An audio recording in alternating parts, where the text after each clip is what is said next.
तो किसी को सौंपना है, उसके लिए गांधी जी से कहा, बल्कि गांधी जी से यहां तक भी कहा गया कि देखिए अगर इसके अलावा कोई हुआ तो हमें पावर को ट्रांसफर करने में दिक्कत होगी। उसके तहत सितंबर 46 में ये कबूतर उड़ाने वाले इन चचा जान ने यूनियन जैक के नीचे इंग्लैंड की क्वीन के प्रति अपनी आस्था और निष्ठा प्रकट करते हुए लॉर्ड माउंटबेटन ने उन्हें शपथ दिलाई, तब वो देश के प्रधानमंत्री बने। ये माफी नहीं, ये माफी से भी बड़ा जघन्य अपराध है। लेकिन इस तथ्य के बारे में बात ही नहीं होती हमारे यहां। इसलिए सही बात सही समय पर कहिए तो उसका कोई महत्व है। समय निकल जाने के बाद आप कितनी भी अच्छी बात करेंगे फर्क नहीं पड़ेगा। 1946 में एक आखिरी घटना, देश में चुनाव हुआ। सबको मालूम था कि चुनाव होने जा रहा है और उस चुनाव के अंदर मोरलेस यह तय था कि मुस्लिम लीग की पाकिस्तान बनने की मांग थी और उनका नारा था। और यह कोई ऐसा डॉक्यूमेंट नहीं है जो आपको हजारों साल पुराना जो नहीं मिलेगा, अवेलेबल है। पूरे देश की जो प्रोविंशियल असेंबली थी उनकी टोटल गिनती थी 1585, 1885। पूरे देश की जो प्रोविंशियल असेंबली की सीटें थी, उन 1585 में से 492 सीटें मुसलमानों के लिए रिजर्व थी। चुनाव हुआ, चुनाव का नारा था मर मर के लेंगे पाकिस्तान, हर कीमत पे लेंगे पाकिस्तान। और आपको ताज्जुब की बात बता दूं, जो वर्तमान में पाकिस्तान है वो में 4 राज्य हैं, 4 राज्य हैं। आज भी पाकिस्तान के 3 राज्यों में मुस्लिम लीग है ही नहीं है, आज भी नहीं है। सबसे बड़ा कंट्रीब्यूशन जो भारत में रहने वाले मुसलमान थे, 89.9% मुसलमानों ने मुस्लिम लीग के इस नारे पे वोट दिया कि पाकिस्तान किसी कीमत पे चाहिए। उसमें बिहार, उत्तर प्रदेश ये सबसे आगे थे। चुनाव का रिजल्ट आया, मुस्लिम लीग ने रिजर्व कॉन्स्टिट्यूंसी जो थी मुसलमानों की थी 492, उसमें से 429 सीटें जीती। और कमाल का यह डिवीजन हुआ है हमारे देश में। 58 तक आपका दिल करे उधर जाने का तो उधर चले जाइए, उधर से इधर आने का करे तो इधर आ जाइए, कोई रोक टोक नहीं थी। या नहीं, यहां तो यह तक हुआ है कि भारत में आप एक शरबत पीते हैं, एक ने कहा यार मुल्क तो बन गया है, तुम मुसलमान हो ही, तुम इसकी एक ब्रांच लाहौर में क्यों नहीं लगा देते। यानी ये सब कुछ 58 तक था। आप इधर भी जा सकते थे, इधर भी जा सकते थे, आप जाके आ भी सकते थे। इसी में इस्मत चुगताई का नाम सुना है आपने? एक बड़ी साहित्यकार है, उन्होंने एक नॉवेल लिखा है आग का दरिया। कभी सुना उसको, कभी पढ़ा आपने? वो भी चली गई थी, उनके ऊपर भी इस्लाम का भूत सवार हो गया था, चली गई। जब 3-4 साल वहां रही तो देखा हो इस्लाम तो बहुत पीसफुल है। तब नेहरू को चिट्ठी लिखी, नेहरू आगे का शब्द नहीं बताऊंगा, मुझे किसी तरह से भारत बुला लो। यहां से उनमें तड़पन शुरू हुई। उन्होंने कहा देखो मैं तुम्हें डायरेक्ट नहीं बुला सकता, तुम वाया लंदन आ जाओ। तो ऐसे भी लोग थे जो वहां गए और जिनकी ख्वाहिश थी, जिनको आज भी आप अपने नैरेटिव के अंदर गलत तरीके से देखते हैं। एक साहब हैं, बताया गया कि उन्होंने एक दुकान खोली थी, उसका नाम था प्रोग्रेसिव राइटर्स। राइटर होता है, प्रोग्रेसिव और कम्युनल और सेकुलर क्या होता है? उनका अपना फलसफा था। आजाद भारत की पीठ में जब छुरा भोंका जा रहा था, हजारों लोग जब उधर जा रहे थे, तो उन्होंने कहा अगली ईद पाकिस्तान में। जानते हैं कौन साहब थे ये? ये इसलिए नहीं जानते कि आपको इसलिए बताया नहीं गया, क्योंकि पता चल जाएगा तो उनके वंशज, उस परिवार की बेटी और उस परिवार का दामाद भारत की संसद में 6-6 साल के लिए राज्यसभा से राष्ट्रपति द्वारा नामित कर दिया जाता है। उस राइटर का नाम है कैफी आजमी, जिनकी बेटी आजमी को भारत के तथाकथित वामपंथियों ने, सेकुलर जमातों ने राज्यसभा में राष्ट्रपति के कोटे से कहा कि ये राज्यसभा को सुशोभित करेंगी। फिर उनसे दिल नहीं भरा तो वो आ गए दूसरे वाले जो आजकल हड्डियों की दवा ढूंढ रहे हैं। अजीब अजीब किस्म का इस भारत के साथ मजाक हुआ है। हम बीमारी की जड़ को, अच्छा वो ऐसे थे, वो ऐसे ही थे। इसलिए आप जब बात अपने डिस्कोर्स में करते हैं तो आप कोशिश करते हैं कि हमारे आसपास भी कोई बात ऐसी ना कहे, तो आपने एक नया शब्द निकाल लिया है। देखिए, भड़काऊ बात कोई मत करिएगा। ये बात है भड़काऊ, क्या है इसमें? भड़क तो आप रहे या मैं रहूं? मैं भड़काऊ बात के अलावा कुछ करता ही नहीं। मेरे जीवन की अंतिम और आखिरी इच्छा यही है कि यह देश भड़क जाए।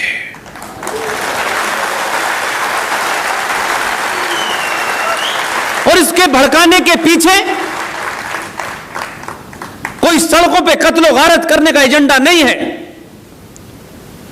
यह सिर्फ भड़काने की प्रक्रिया इतनी ही भर है कि आपको कोई चौराहे पे करोड़ों की भीड़ हो, 10 लोग खड़े हों, आपके अंदर इतना पुरुषार्थ जागृत हो कि आप सच कहने से कभी डरे ना हो। सच किसी को बुरा लगता हो, कल लगता हो तो अभी लग जाए। ये जो आपको बाईपास करने की आदत है कि इधर के इलाके में छोटे भाई का पजामा बड़े भाई का कुर्ता वाले रहते हैं, इधर से नहीं जाएंगे, इधर रास्ता बदल लेंगे, कभी उधर रास्ता बदल लेंगे। आप अगर अपने अंदर पूर्ण विश्वास है तो रास्ता वो बदलें, आप न बदलें।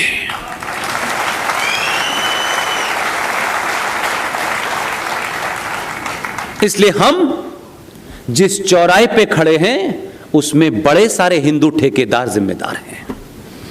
मेरी ये बात बड़ी कड़वी लगती है लोगों को, लेकिन मैंने कहा कि जिस दिन भी कहोगे 10,000 5,000 करोड़ लोगों के सामने मुझे गलत साबित कर देना, वही दिन बोलना बंद कर दूंगा। इसलिए कि सच नहीं जानना चाहते, इसलिए आप घटनाओं मात्र को सुनते हैं, समझते हैं, उस पर प्रतिक्रिया देते हैं और फिर सोचते हैं कि सब ठीक हो गया। उस जड़ पे हमला नहीं करते जिस जड़ के ऊपर हमला हमारे पूर्वज आचार्य चाणक्य ने किया था। हमने इस लंबे कालखंड में अपने स्वार्थों में चाणक्य पैदा नहीं किए, चाटुकार पैदा कर दिए। आचार्य चाणक्य भी अपने घर से काम पे जा रहे थे। वो आदमी की उस फिलॉसफी को हम जानना नहीं चाहते, क्योंकि इसमें ज्यादा समय लगेगा, हमें तो जल्दी जल्दी कुछ करना है। मारुति 800 से फरारी लेनी है हमको तो 4 कमरे का मकान 8 कमरे में करना है। हमको झूठ सच बोल के बस पैसा कमा करके रहना है। ये पैसा आपको बचा नहीं सकता। कहीं दुनिया में कोई पैसा किसी को नहीं बता सकता। इसलिए हम आज भी यही ना ये अक्सर लोग पानी देते हैं मुझे बीच में। अब मैं सार्वजनिक मन से कहता नहीं हूं, अब मैं पानी पी पी के बोलूंगा, लोग कहेंगे पानी पी पी के देता ही है, तो कुछ देर के लिए पानी ना पिए। तो आज भी हम ये बार बार कहते हैं, मैंने अभी आपके साथियों के साथ भी कहा कि ये आप ही कह रहे हैं, Islam is a religion of peace. कहां पढ़ा था? किसने बताया था? मुझे नाम तो बताओ उस मौलवी का। कहां सुना आपने इस्लाम इज रिलीजन ऑफ पीस? आप झूठे हैं, हम झूठे हैं, हम कमजोर और डरपोक हैं। उन्होंने सच बोला, पहले भी सच बोला और आज भी सच बोलते हैं। वो सही कह रहे हैं कि Islam is religion of peace. Spelling आपने गलत समझ ली है,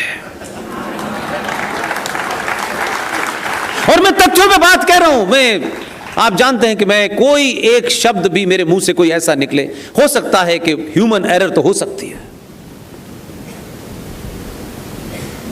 632 में Islam is a religion of peace के जो मसीहा थे वो इंतकाल फरमा गए।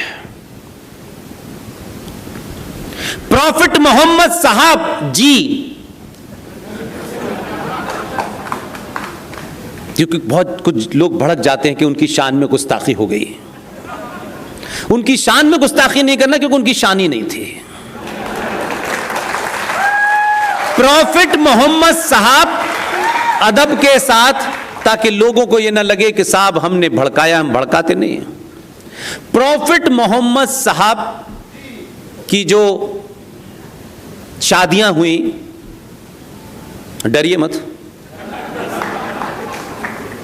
उसमें से उनकी जो औलाद थी वो सिर्फ एक ही थी। पहली पत्नी जो थी उनकी, उनसे उनकी जब शादी हुई तो उन्हीं से एक उनको सुपुत्री पैदा हुई। यहां से बात आप समझेंगे तो आपको समझ में आ जाएगा कि Islam is a religion of peace. 632 में क्या था, उसके बाद क्या था, उससे पहले क्या था और आज क्या है। तो ये सर तन से जुदा की जो बीमारी आज आप देख पा रहे हैं, इसको आपको समझने के लिए उदयपुर की घटना ने बताया कि सर तन से जुदा क्यों कर रहे हैं। अगर आप इसको जानते तो आपको ताज्जुब नहीं होता, क्योंकि मुझे बिल्कुल भी ताज्जुब नहीं है। प्रॉफिट मोहम्मद साहब की बेटी फातिमा बीवी, उनके शौहर, उनके पति, उनके हस्बैंड इमाम अली, जब वो मस्जिद में फजर की नमाज कहते हैं, सुबह 4:30 बजे की नमाज को, 5 वक्त की नमाज होती है, उसमें सुबह सुबह जो 4:30 बजे पहली नमाज अजान दी जाती है उसे फजर कहते हैं। जब इमाम अली सुबह की नमाज पढ़ने मस्जिद में गए, उसी मस्जिद में जहां वो नमाज पढ़ने के लिए बैठे थे, वहीं बराबर में एक आदमी भी था। इत्तेफाक से वो आरएसएस और बीजेपी का नहीं था, बिल्कुल भी नहीं था, कोई दूर दूर तक नहीं था, उस दौर में भी नहीं था। ये मैं इसलिए बोलता हूं ताकि आप कहीं कंफ्यूज न हो। मस्जिद में जहां बताया जा रहा है, मस्जिद में अल्लाह रहते हैं, उस मस्जिद में प्रॉफिट मोहम्मद के दामाद का कत्ल एक मुसलमान ने किया तलवार से। उनके दामाद का सर तन से जुदा हमने नहीं किया, उन्हीं के रिश्तेदारों ने किया। उनकी बेटी फातिमा के घर में आग लगाई गई और आग लगा करके दरवाजों के नीचे उनको जिंदा जला दिया।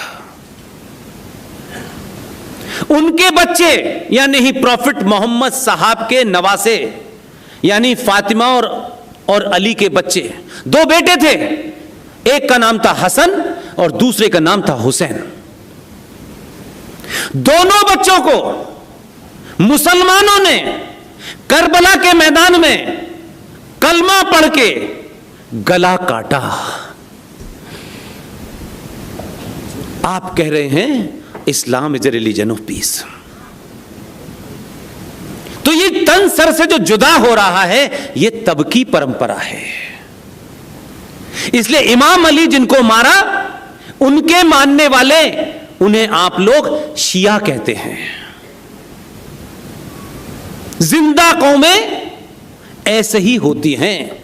हमको अगर शत्रु भी कोई जिसे आप मानते हैं या है, अगर उसके अंदर भी कोई ऐसी बात है तो उससे आपको नसीहत लेनी चाहिए।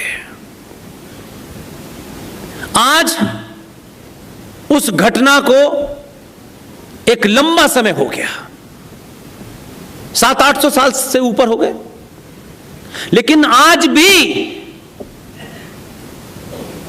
इस देश के और दुनिया के शिया जो इमाम अली को अपना सब कुछ मानते हैं, आज भी मुहर्रम का दिन आता है तो वो सीने को अपने पटक पटक के, या हुसैन हम न हुए, हुसैन अगर हम होते तो तुमको ये मार नहीं पाते। वो आज भी उस कत्ल को पिछले 700-800 साल से मुहर्रम के माध्यम से जिंदा रखते हैं कि हमारे इमाम को किसने मारा।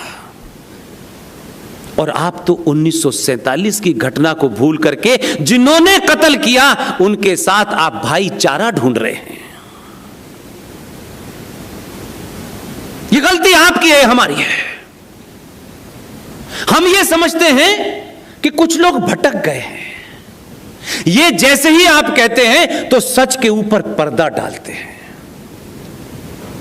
उस किताब की फिलॉसफी ये कहती है, ये किताब दुनिया में जब तक रहेगी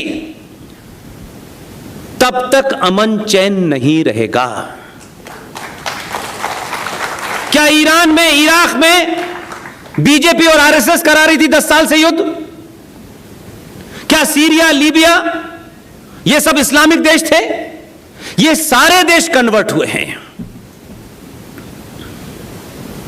आपका नंबर है और आप इस युद्ध को लड़ना नहीं चाहते। जो संपन्न हैं हो सकता है कुछ दिन के लिए भाग जाएं, अमेरिका चले जाएं, ऑस्ट्रेलिया चले जाएं, जर्मनी चले जाएं, लेकिन 135 करोड़ में से 100 करोड़ लोग नहीं कहीं भाग सकते। जिनको यहां रहना है उनको लड़ना ही पड़ेगा। इसलिए अगर आप समझते हैं कि किसी समस्या से भाग जाना कोई हल है, तो मैं आपको विश्वास के साथ कहता हूं, समस्या का समाधान और सामना करने से उसका हल होगा, भागने से नहीं होगा। और ये जो झूठ है, गंगा जमुना तहजीब, गंगा भी हमारी, जमुना भी हमारी है, तहजीब किसकी? हम चला रहे हैं। ये सारे शत्रुओं ने बनाए नैरेटिव थे जो आपने चलाए, क्योंकि आपने कहा प्रतिकार करने से अच्छा है कोई दोस्ती का रास्ता ढूंढो। इसलिए भाई हमारे, और हम बड़ी जोर जोर से कहते हैं, सदियों से हमारा भाईचारा था। और आजकल तो पॉलिटिकल इस झगड़े में कुछ लोग, वो भी सनातनी हैं, पार्टी उनकी चली, कुछ लोग सनातन से ज्यादा बड़ी अपनी पार्टी समझते हैं। वो आज भी कहते हैं ये आ गए हैं 2014 से, तब से देश का माहौल खराब हो गया है। उससे पहले तो दूध की नदियां बह रही थी, हर गली में सोने की सड़कें थी।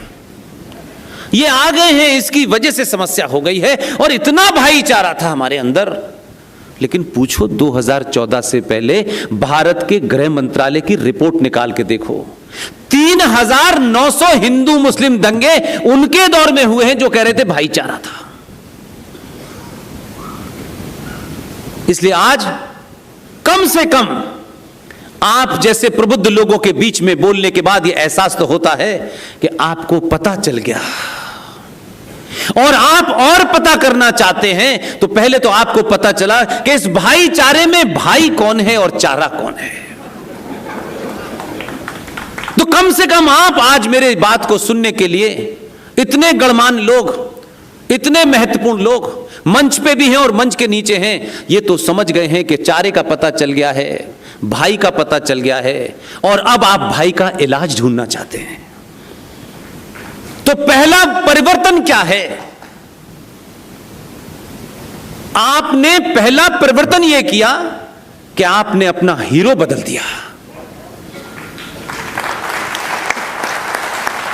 और जब आप हीरो बदलते हैं, आप अपने घरों पे अपने पूर्वजों की तस्वीर लगाते हैं, और आपको पता चले कि कोई आपका पूर्वज किसी बलात्कार के केस में फंसा हुआ था, पता चले, मान लीजिए थोड़ी देर के लिए एक अपनी बात रहे, क्या उसकी तस्वीर घर पे लगाएंगे? आप बचेंगे ना?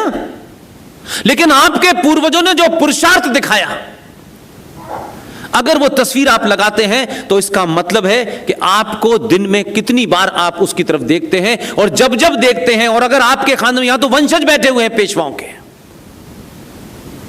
इनको देख करके इनके पूर्वजों का अंदाजा लगाया जा सकता है कि ये 2022 के भारत में इस पूना में पुष्पेन को बुला रहे हैं। इनको निजी तौर पे कोई फायदा नहीं होगा क्योंकि ये टिकट की लाइन में नहीं है, लेकिन घर के अंदर लगी तस्वीर के बदलने से कैसे आप समाज को बदलते हैं, इसकी जिंदा मिसालें मैं इसलिए देता हूं ताकि आपके अंदर एक ऐसी भावना पैदा हो जो सत्य पे आधारित हो और सच सुनने और कहने की हिम्मत आपकी बढ़े। इसलिए बार बार लोग मुझसे कहते हैं, ये बात मैं इसलिए बीच में लेके आया हूं क्योंकि मुझे बताया गया कि 1 घंटे का समय है। वैसे मुझे पता नहीं कि मुझे आज तक किसी ने कहा कि आपको 1 घंटे बोलना है, मुझे पता नहीं।